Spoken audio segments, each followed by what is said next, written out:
O custo emocional da comunicação. Seja bem-vindo, seja bem-vinda. Este é o seu podcast Saúde Emocional na Advocacia. Pois bem, hoje falaremos nesse terceiro episódio da nossa série de podcasts sobre saúde emocional na advocacia. Falaremos sobre o custo emocional da comunicação. Veja, não é qualquer comunicação, então não vamos falar sobre audiências, vamos falar sobre o custo emocional na comunicação interna, naquela comunicação com o seu sócio, com o seu associado, com o seu colaborador efetivamente. Por que, Fernanda, é importante a gente tratar desse tema específico? Primeiro, porque esse é um daqueles temas que adoecem sobremaneira as pessoas. Você sabe que aqui é a minha estagiária bonitinha, né? Então, adoece sobremaneira os advogados, as advogadas com depressão, ansiedade, burnout, justamente por esse excesso de zelo, de dificuldade de expor suas ideias. Principalmente se há aqui uma intimidade muito grande.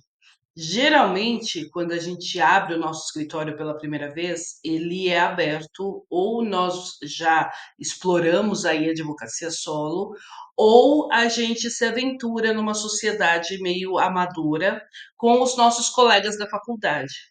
E olha que interessante, esses colegas da faculdade são aqueles que, no final das contas, vão nos dar o maior problema ou a maior solução. Justamente porque esses acordos iniciais precisam ser estabelecidos. A partir do estabelecimento desses acordos iniciais é que fica muito mais fácil da gente conduzir a nossa advocacia com maior assertividade. A dificuldade aqui é nós entendermos qual é o nosso papel nesse momento inicial. Por que eu digo isso? Justamente por ter atendido já centenas de advogados ao longo desses anos enquanto mentora e nesse último ano enquanto psicanalista, eu trago para você esse lugar efetivo de compreender como funciona por dentro da cabeça da pessoa humana, do advogado, da advogada. E uma das pessoas, dos perfis que mais aparecem para mim nos meus atendimentos, seja na questão da mentoria ou agora na questão da psicanálise, é justamente aquele advogado, aquela advogada que pensa em desistir da própria advocacia, do próprio trabalho, ainda que esteja de maneira lucrativa, justamente porque não consegue mais sentir conexão com aquele sócio, não consegue mais sentir congruência com as ideias, com os pensamentos, com a palavra daquele sócio. Afinal de contas, o que não nos ensinam na faculdade é que a sociedade jurídica ela é também um casamento. E como tal, meus amigos, minhas amigas, a gente lida com os pormenores, com a cabecinha daquela pessoa. E olha que interessante. Se você não traz luz para essa consciência de que se trata de uma relação de longo prazo, por isso eu trago por analogia ao casamento, né? Se você não traz luz a essa consciência de que é uma relação de longo prazo, muito provavelmente você vai sentir dificuldade de ser pontual, de ser assertivo. Então anota aí no seu caderno do nosso podcast, porque você sabe que isso aqui é um verdadeiro MBA de negócios para advogados, para advogadas, onde a gente olha a pessoa humana que vai gerir esse escritório, né? A pessoa humana que vai levar o seu conhecimento técnico jurídico para o mundo. Então, olha só que interessante, se você não reconhece que o seu papel dentro daquela advocacia é um papel não só como técnico, mas é um papel de gestor também, se você não tem essa divisão de papéis muito bem definidas, você não consegue dividir os papéis com aquele seu colega, com aquele seu sócio. Fernanda, mas você está me falando sobre sócios que vão se fazer na faculdade.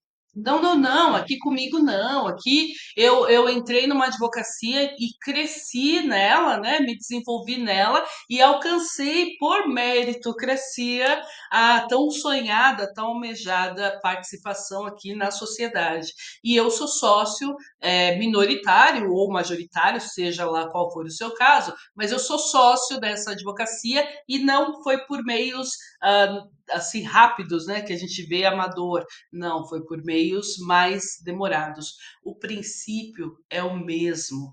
Por isso que eu peço que você anote os requisitos no seu caderninho, que você tenha um caderninho aqui dos nossos podcasts, porque ele faz diferença no seu dia a dia, no seu desenvolvimento. Olha que interessante. Requisitos para você melhorar sua comunicação entre sócios dentro da sua advocacia e associados. Estabeleça os objetivos que eles têm, que cada um deles tem. Objetivos individuais. Veja, eu vou fazer um episódio falando sobre seleção, recrutamento e as questões emocionais que são envolvidas ali. Então, eu não vou me aprofundar aqui, tá?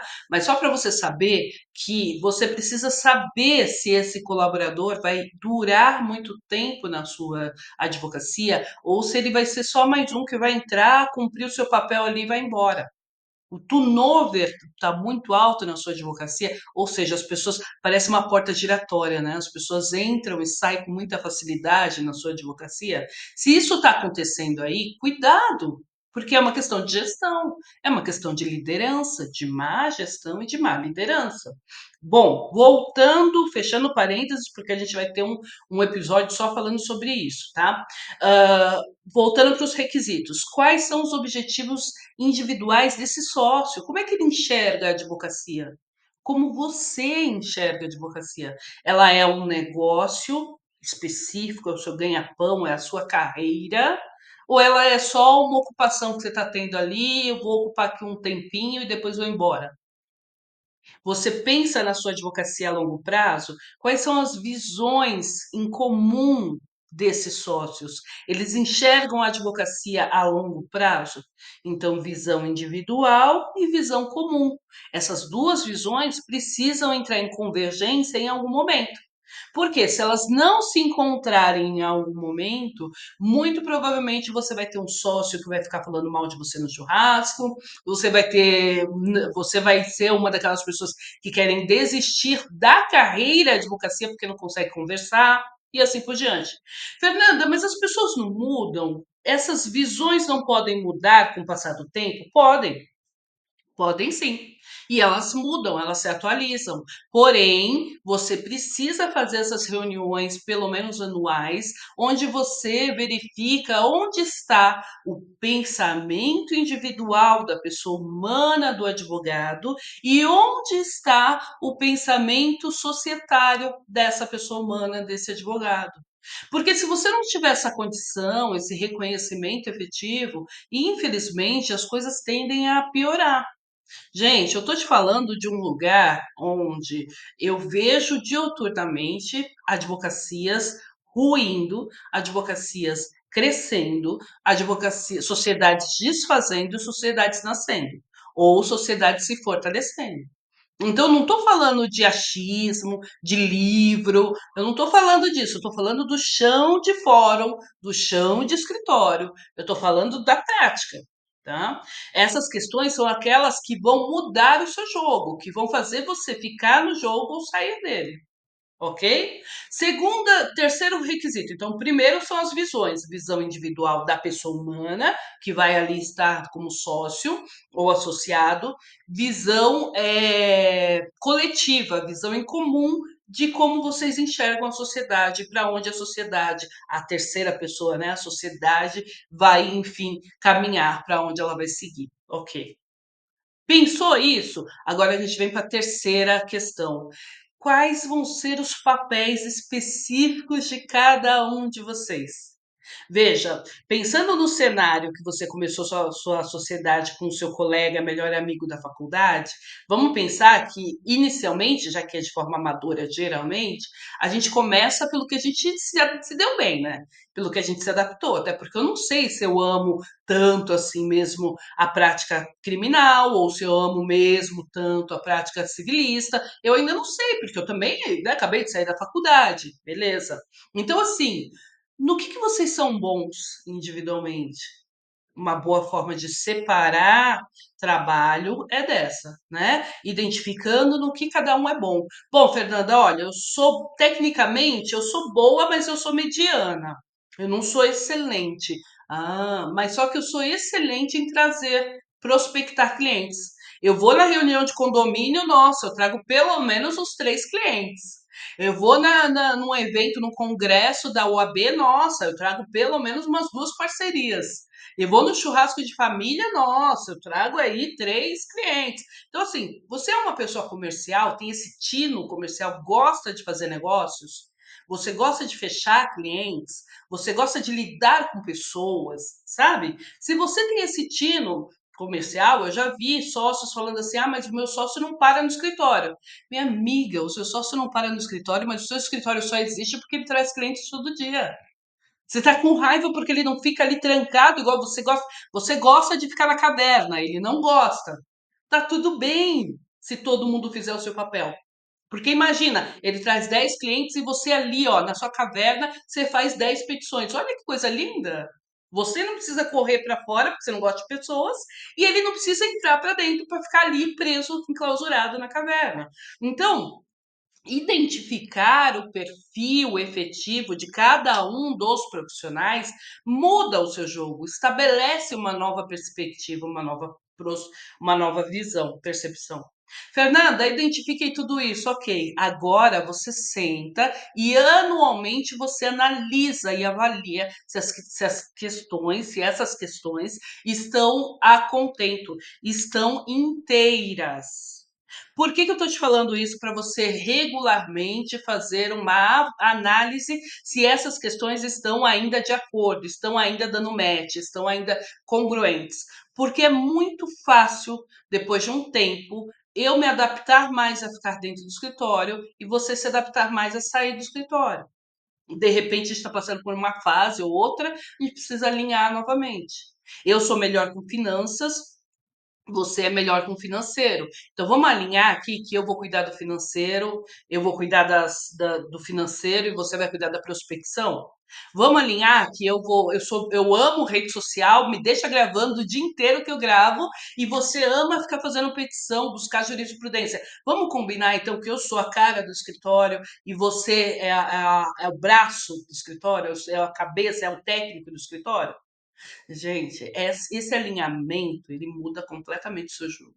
Então, o custo emocional da comunicação, na verdade, se você não colocar efetivamente o que você quer, sem mentira, sem falsidade, sem falsas expectativas, sem falsos objetivos. Se você colocar efetivamente o que você tem para dar e o que você quer receber, não há sociedade que vai entrar em briga, não há sociedade que vai se desfazer. Porque eu sei o que você quer, eu sei o que você espera de mim, eu sei o que eu posso entregar e eu sei o que você espera de mim. Vamos alinhar? Vamos. Então aí, perfeito. Deu match, a gente consegue trabalhar juntos. Então, percebe, se de repente aparecer alguma rusga, de repente está estranho aqui, ele está ficando muito no escritório, está trazendo menos cliente. Opa, reunião. Sejam pontuais. Esse é o quarto e último tempo. Sejam pontuais. Não vai ficar acumulando raivinha após raivinha, após raivinha, após raivinha, para depois vir a última gota de água nesse copo e transbordar tudo. E aí a gente sai desistindo da advocacia, sai com prejuízo de uma sociedade que era rentável, sai devendo Deus e o mundo, sai falando mal de todo mundo, sai perdendo cliente. Não, sendo processado, não. Vamos conversar. Olha, você pegou esse dinheiro do caixa e usou sem me comunicar. Não é assim que a gente alinhou. Vamos rever o que aconteceu? Me explica aqui. E aí a gente consegue efetivamente trazer uma saúde emocional efetiva para a nossa advocacia sem briga e sem mais delongas. Perfeito? Curte, comenta, compartilha, se inscreve. Me diz aqui o que, que você quer ouvir. Eu tô aqui para, né, servir. Então bora trabalhar. Beijos, Ribeiro Velho.